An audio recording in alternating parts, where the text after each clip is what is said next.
नमस्कार आपण मानकु स्वागत करुछि मु सुश्री कल्याणी। गतकाली ओडिशार भुवनेश्वर ठारे शेष होईछि प्रवासी भारतीय सम्मिलनी।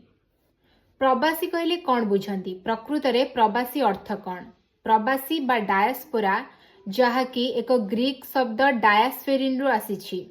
डायस्फेरिन रो अर्थ हेउछि डिस्पर्सन बा विस्तार। प्रवासी हेउछन्ती गोटे निर्दिष्ट समुदाय जेउ माने निज जन्म माटी को छाड़ी अन्य एक देश रे जाई बसवास करिथांती। एहा पछरे रही पारे अनेक कारण। एहार कारण होई पारे अर्थनैतिक, जेमिति कि तांको पाठपढ़ा उद्देश्य रे हेउ किंबा चाकरी उद्देश्य रे हेउ से माने जाई बाहर देश रे बसवास करिथांती।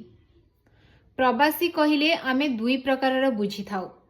गोटे हेउछि एनआरआई बा नॉन रेसिडेंट इंडियंस और अन्यटे हेउछि ओसीआई बा overseas citizens of India. NRI बा नॉन रेसिडेंट इंडियंस हेउछन्ती सेई भारतीय जेउ माने भारत को छाड़ी अन्य एक देश रे जाई बसवास करिथांती।